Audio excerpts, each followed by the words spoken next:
మాజీ ఎంపీ కవిత లేదంటే present MLC ఉందో మరి మాజీనో తెలియదు, కవిత ఎమ్మెల్సీ కూడా రిజైన్ చేసి యాక్సెప్ట్ చేసిరా? చేశారు. ఓకే. తనకు సంబంధించి నాకు చాలా క్లీన్ చీట్ వచ్చింది అనేసి తను సెలబ్రేషన్స్ చేసుకున్నది. పదే పదే అంటే నేను పార్టీ పెట్టబోతున్న తరుణంలో ఇలాంటిది రావడం అనేది నన్ను ఆ గాడ్ నన్ను దీవించిండు అని అంటున్న నేపథ్యంలో మళ్ళీ ఈడీ నోటీసులు జారీ చేసిన నేపథ్యం అంటే క్షణికానందమే. ఎందుకంటే ఫ్యాక్ట్స్ ఆధారంగా కేసు కొట్టేస్తే మనం దాన్ని నమ్మొచ్చు. అది ఫ్యాక్ట్స్ ఆధారంగా జరగలే. ఛార్జ్షీట్లో 10,000 పేజీల ఛార్జ్షీట్లో ల్యాప్సెస్ ఉన్నాయి, ఇన్వెస్టిగేషన్ ల్యాప్సెస్ ఉన్నాయి కాబట్టి ఛార్జెస్ ఫ్రేమ్ చేయాలి. కరెక్ట్గా ఛార్జెస్ ఫ్రేమ్ చేసే రోజే ఆయన కన్ఫ్యూజన్కి గురైందా లేకుంటే అందులో ఆధారాలు లేవా అని కొట్టేసాడు కేసు. సరే అది కింది కోర్టు, అది హైకోర్టు కంటే కూడా కింది కోర్టు. అది మరి అక్కడే ఆధారాలు లేవన్నప్పుడు ఇప్పుడు ఈడీకి ఏం ఆధారాలు లేవు అని అంటే ఛార్జెస్ ఫ్రేమ్ చేయడానికి నాకు 10,000 పేజీలు అది ఇచ్చినాక ఆధారాలను డైల్యూట్ అవుతుంది. అది ఇప్పుడు ఏం చేశారు, మళ్ళీ వాళ్ళు అప్పీల్ చేస్తారు దాని మీద. అప్పీల్ చేసినప్పుడు మళ్ళీ దానికి ఇన్వెస్టిగేషన్కు, మళ్ళీ ఎంక్వైరీకి, కొత్త సాక్ష్యాలను వెతుక్కోవడానికి మళ్ళీ వీళ్ళకి హరాస్మెంట్ ఉంటుంది. అది అట్లా జరిగితే అయిపోయేది. కోర్టు పోయి అడ్వకేట్ని పెట్టుకొని వాళ్ళ మీద వచ్చిన ఆరోపణలకు కౌంటర్గా మాట్లాడి అలా నుంచి బయటపడితే అది పర్మనెంట్గా ఉండేది. కింది ట్రయల్ కోర్టులో కనుక చాలా వరకు ట్రయల్ కోర్టే ఇంపార్టెంట్. ట్రయల్ కోర్టులో సాక్ష్యాలు విచారించినాక వాళ్ళ మీద పెట్టిన ఆరోపణలు ఫ్రేమ్ చేసినాక అది విచారణ జరిగి క్లీన్ చిట్ ఇస్తే మనం వీళ్ళు విముక్తి అయినట్టుగా నమ్మొచ్చు. సరే ఇప్పుడు వాళ్ళ మీద శిక్ష పడేదాకా కూడా నిర్దోషులనే మనం అనుకుందాం. ఆమె మీద స్కామ్లో ఉన్నదని అనుకోవాల్సిన అవసరం లేదు. కేసు పెట్టినంత మాత్రాన స్కామ్లో ఉన్నట్టు కాదు, అలా శిక్ష పడితేనే స్కామ్లో ఉన్నట్టు. అయితే ఆధారాలు రేపటి రోజు మళ్ళీ సంపాదించి మళ్ళీ కేసు పెట్టే అవకాశం కూడా ఉంటుంది. ఎందుకు అంటే వీళ్ళు పైకోర్టుకు పోతారు. పైకోర్టు పోయినప్పుడు రీఇన్వెస్టిగేషన్కి ఆర్డర్ ఇవ్వచ్చు మళ్ళీ. ఎందుకంటే ఫ్యాక్ట్స్ మీద కాదు కదా కొట్టేసి, ఫ్రేమ్ చేయడానికి ఆరోపణలు వీళ్ళ మీద ఫ్రేమ్ చేయడానికి ఆధారాలు నాకు కనబడలేదన్నాడు ఆయన. టెక్నికల్గా ల్యాప్సెస్ ఉన్నాయన్నాడు. అంటే మళ్ళీ ఏ దశకు చేరే అవకాశం ఉందంటారు? మళ్ళీ మొదలవుతుంది జీరోతోనే. మళ్ళీ విచారణ పేరు మీద పిలిచే అవకాశం ఉంటుంది. మళ్ళీ పోలీస్ కస్టడీకి అడిగే అవకాశం, మళ్ళీ ఫ్రెష్ ఎంక్వైరీ. అంటే వాస్తవాల మీద విచారణ జరిపి సాక్ష్యాలన్నీ విచారించి కొట్టేస్తేనేమో అటువంటి అవకాశం ఉండదు. వాడు జరగలేదు కాబట్టి టెక్నికల్గా మళ్ళీ విచారణకు తీసుకుంటారు దాన్ని. తప్పదు, ఇంకో 10-15 ఏళ్ళు ఈ కేసులు నడుస్తూనే నడుస్తాయి. అయితే ఈ కంటిన్యూషన్లో భాగంగా నాకు ఒక్క డౌట్ వచ్చిందండి. ఏంటంటే తను బయటకు వచ్చిన తర్వాత మన కేసు క్లియరెన్స్ వచ్చిన తర్వాత అది మీన్స్ రౌస్ అవెన్యూ కేటు దాంట్లో ఇచ్చింది కదా, అది కాకుండా ఆమె చాలా సందర్భాల్లో మాట్లాడుతూ మీడియా ముందర దాంట్లో నాకు అసలు సపోర్ట్ చేయలేదు మా నాయన కానీ లేకపోతే మా అన్న కానీ, నాకు బీఆర్ఎస్ నుంచి కానీ ఎవరు సపోర్ట్ చేయలేదని మాట్లాడింది. నిన్న మొన్న మాట్లాడిన ఇంటర్వ్యూలో ఒక మాట మాట్లాడింది, నేను కనుక స్టికాన్ అయి ఉండకపోతే బీఆర్ఎస్ పార్టీ ఉండేది కాదు. ఎందుకనంటే నాకు బెయిల్ ఇవ్వాలి అని అంటే మీన్స్ నా మీద కేసు లేకుండా చేయాలంటే బీజేపీలో బీఆర్ఎస్ మెర్జ్ అవ్వాలని కోరింది, నేను వద్దన్నాను అనేసి అనింది. అయితే ఇందులో నేను ఒక్క పాయింట్ అడుగుతా, ఏమీ చేయలేదు నా కోసం అన్నప్పుడు, వాళ్ళు ఆఫర్ పెట్టినప్పుడు వీళ్ళు మర్జ్ అవ్వడానికి సిద్ధపడ్డారు, నేను వద్దన్నాను అంటే ఒక పాయింట్ ఆఫ్ వ్యూలో మర్జ్ అవ్వడానికి సిద్ధపడ్డారు అని అంటే మరి తిన కోసం సాక్రిఫై అయినట్టే కదా. ఒకవేళ నా కోసం నిలబడలేదు అన్న పాయింట్ ఆమె అంటుంది, మర్జ్ చేద్దామనుకుంటే నేనే వద్దు, ఏదైతే అది నేను ఫేస్ చేయడానికి సిద్ధంగా ఉన్నాననే మాట తనే మాట్లాడింది. ఈ రెండింటి మధ్యలో సెల్ఫ్ కాంట్రడిక్టరీ కదా రెండు.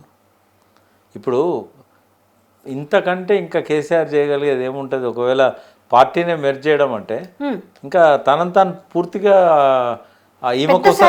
ఈమె కోసం పెద్ద సాక్రిఫైస్ చేసినట్టే కదా. మరి నిలబడలేదన్న మాట ఎక్కడుంది అని అంటున్నాను. ఇప్పుడు అందులో ఆమె లోపల ఉన్నది, లోపలనామే ఆమె ఏ ప్రయత్నం చేయడానికి అవకాశం లేదా. మరి బెయిల్ ఎట్లా వచ్చింది? ఏ ప్రయత్నం అయితే ఆమె చేయలే కదా. బెయిల్ కోసం ప్రయత్నం చేసిన వాళ్ళు ఎవరు? లాయర్లకు పోయి కలిసిన వాళ్ళు ఎవరు? లాయర్లకు ఫీజులు ఇచ్చిన వాళ్ళు ఎవరు? జైల్లో ఉన్న ఆమె దగ్గర అడిగితే డబ్బులు లేవు కదా. ఇవన్నీ ఎవరు చేశారు? సరే ఏదన్నా ఆమె విఘ్నతకు వదిలేద్దాం మనము.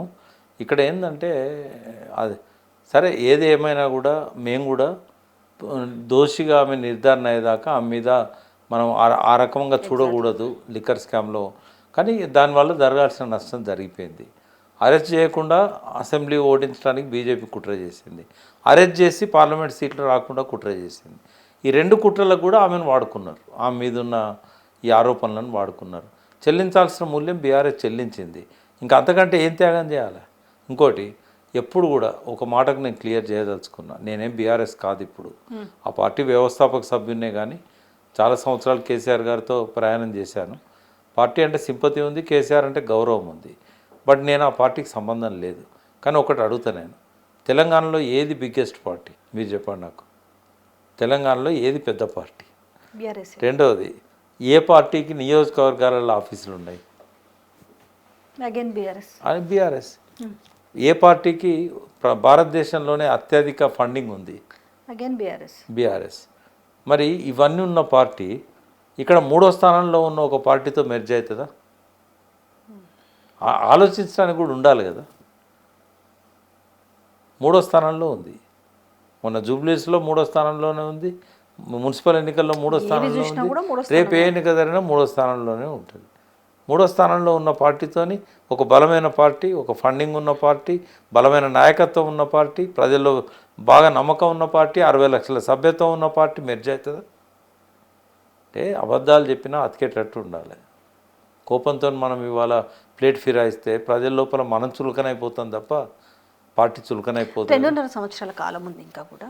రాజకీయం ఒక చిత్రం ఏ విధంగా ఉండబోతుంది? ఎందుకంటే ఇప్పుడు తను వచ్చిన తర్వాత స్టేట్మెంట్స్ ఇస్తున్న విధానంలో సో ఎవరైనా పార్టీ పెట్టవచ్చు, దాంట్లో పెద్దగా అబ్జెక్షన్స్ ఏమీ లేవు. కానీ సో నేను మహిళగా నేను ముఖ్యమంత్రిని అవ్వబోతాననే అగైన్ స్టేట్మెంట్స్ ఇప్పుడు చాలా ఓపెన్గా చెప్తున్న స్టేట్మెంట్స్లో నిజంగా అంత వ్యాక్యూమ్ ఉందా ఇప్పుడు తెలంగాణలో? ఇంకొక పార్టీ ఇప్పుడు ఒక మహిళ నేను ముఖ్యమంత్రి అవ్వచ్చు కాదు కానీ నేను మొండిదాన్ని, నేను ఏదైనా చేసి తీరుతానన్న నేపథ్యంలో తెలంగాణ ప్రజలు ఏ విధంగా రిసీవ్ చేసుకున్నారు?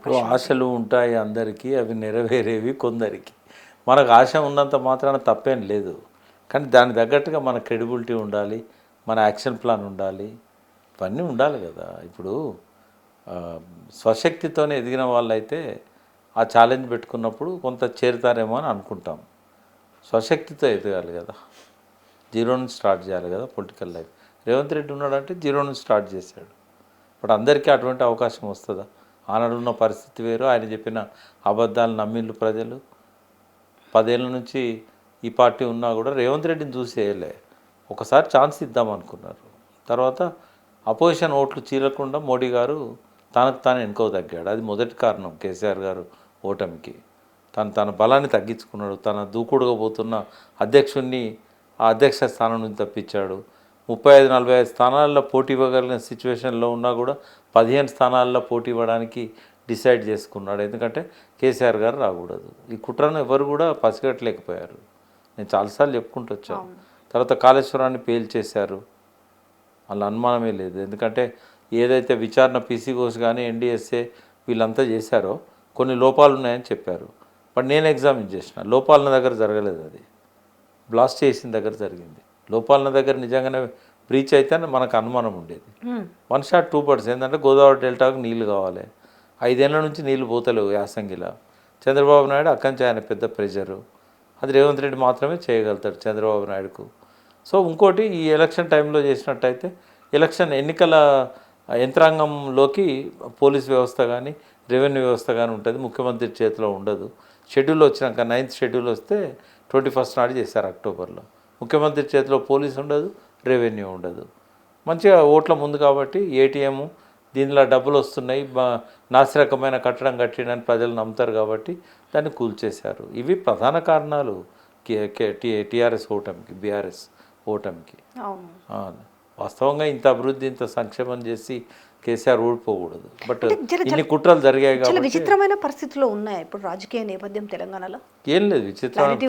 ఇప్పుడు మున్సిపల్ ఎన్నికల్లో గెలిచినంత మాత్రాన, చావుదప్పి కన్నులొట్టబోయినట్టు జూబ్లీహిల్స్ గెలిచినంత మాత్రాన ఈ తెలుసు ప్రజలకు ఏంటంటే ఈ ఒక్క సీటుకి వెళ్తే కేసీఆర్ ముఖ్యమంత్రి అవుతాడా, ఈ ఒక్క కార్పొరేటర్ గెలిపిస్తే ముఖ్యమంత్రి అవుతాడా. దెబ్బ కొట్టాల్సిన కాడ కొడతారు, వాత పెట్టాల్సిన కాడ పెడతారు. ప్రజలందరికీ ఒక డౌట్ ఉంది ఇప్పుడు నిజంగా చెప్పాలంటే. కేసీఆర్ మౌనం ఒక వార్తే, తను ఏం చేసినా కూడా ఎప్పుడు కూడా ఒక వార్త. అయితే చాలామందికి ఏం ఆలోచిస్తుంటాడు కేసీఆర్ నిజంగా అంటే జనరల్గా అందరిలో అదే ఉంది. అంటే ప్రస్తుత రాజకీయాలను పరిశీలిస్తున్నాడా, రేపు ఏమైనా స్టెప్స్ తీసుకుంటాడా, ఆయన అధికారంలో ఉండడం కంటే అధికారంలో లేకుంటేనే ప్రమాదకరం అన్న మాటలు కూడా విన్న నేపథ్యంలో నిజంగా ఏం ఆలోచిస్తుండొచ్చు అనే డిస్కషన్ అంటే ఇప్పుడు ఆయన ఒక టవరింగ్ పర్సనాలిటీ అమ్మ. అటువంటి వ్యక్తి వచ్చి ఇప్పుడు చేయడానికి ఏం లేదు. ఆయన మౌనమైన, ఆయన విశ్రాంతి అయినా ఆయన ఆరోగ్యానికి మంచిది అది. ఆయన బయటికి రావడం వల్ల పెద్ద కొత్తగా అదనంగా వచ్చేది ఏం లేదు. ఎందుకంటే ఎన్నడూ లేనంతగా ప్రతిపక్షం యాక్టివ్గా ఉంది. నాకు తెలిసి అయితే నేను 55 ఏళ్ళ నుంచి పాలన తీరు చూస్తున్నాను. ఏనాడు కూడా ప్రతిపక్షం యాక్టివ్గా లేదు ఇవాళ ఉన్నంతగా. ప్రతి సమస్యను తీసుకుంటాను, ప్రతి దగ్గరికి పోతున్నారు. ఉద్యమ బ్యాక్గ్రౌండ్ ఉన్నవాళ్ళు కాబట్టి వీళ్ళు ఎక్కడికైనా పోయి ప్రజలను కలుస్తున్నారు. ఇక్కడ కొత్తగా కేసీఆర్ వచ్చేసేది ఏముంది? రేవంత్ రెడ్డి అనేవాడు ఒక మరుగుజ్జు, ఈయనేమో ఒక ఆజాన్ బాహుడు రాజకీయాలలో. ఆయనకు సరితూగే వ్యక్తి తెలంగాణ పాలిటిక్స్లో లేడు, ఇప్పట్లో రాడు. కాబట్టి ఇక ఆయన వచ్చి చేసేది ఏముంది? ఈ వీళ్ళ ముందట ఆయన వాదనలు ఈడోడు తిట్ట ఆయనోడు తిట్ట ఆ స్థాయికి కేసీఆర్ దిగజారాడు. నేనైతే అసెంబ్లీకి రేవంత్ రెడ్డి ఉన్న రోజులు రావద్దని చెప్పిన, సంతకం పెట్టిపోగానే అలా కూర్చోవద్దని నేను మీడియా ద్వారా ఆయనకు ఎన్నోసార్లు చెప్పాను. నేను పర్సనల్గా కలిసినప్పుడు కూడా. అయితే ఆయన ముందు ఆయనకు సమాన ఉజ్జీ లేనప్పుడు, ఉజ్జీ లేనప్పుడు ఆయన ఎందుకు వస్తాడు? Is taking rest. ఆయన పుస్తకాలు చదివే అలవాటు ఉంది. వచ్చిన వాళ్ళతో గంటల కొద్దీ అన్ని విషయాలు తెలుసుకోవడానికి, కాసేపు చిట్ చాట్ చేయడానికి అవకాశం ఉంది. Is taking rest. ఆయన ఇప్పుడు అవసరం కూడా లేదు. ప్రజలలో కూడా మార్పు రావాలి, ప్రజలకు కూడా జ్ఞానోదయం కావాలి. కోపం ఉంటే ఉండొచ్చు. ఈ ప్రజలు ఇంత చేసినా కూడా కుటుంబానికి ప్రతి కుటుంబానికి లబ్ధి జరిగింది బీఆర్ఎస్ గవర్నమెంట్లో. అది బీఆర్ఎస్ తన పార్టీ వాళ్ళకే చేయలే. కాంగ్రెసా లేకుంటే సిపిఐ అన్ని కుటుంబాలలో వాళ్ళకు లబ్ధి జరిగింది. చెప్పమనండి, నా కేసీఆర్ ప్రభుత్వంలో నాకేం దొరకలేదని చెప్పమనండి ఒక పేరు. అట్లా నమ్మిండి ఆయన. నమ్మక ద్రోహం చేశారు ప్రజలు అనేది ఆయనకు ఉంది. వాళ్ళే రియలైజ్ కావాలి. వాళ్ళు రియలైజ్ అయినా కాకపోయినా రేపు ఎలక్షన్లో మాత్రం వాళ్ళు ఆ సమయం వచ్చినప్పుడు మళ్ళీ ద్రోహం చేస్తారని నేనైతే అనుకోవట్లేదు. ఇప్పుడు మున్సిపల్ ఎన్నికల్లో లోకల్ అవసరాలు కాబట్టి మీకు కూడా గత ఇంటర్వ్యూలో చెప్పాను నేను. ఇప్పుడు ఎన్నికలలో ప్రజలు రియలైజ్ అయ్యి ఓట్లు వేస్తారంటారా అంటే నేను సిరివెన్నెల పాట పాడాను, నిగ్గదీసి అడుగు ఈ సిగ్గులేని అంటూనే ఉంటాను నేను. మళ్ళీ ఎలక్షన్లో కేసీఆర్ను ఆ సీట్లో కూర్చోబెట్టేదాకా జనాన్ని అంటూనే ఉంటాను నేను. నాకు ఆ రైట్ ఉంది. Exactly. Thank you so much. Thank you.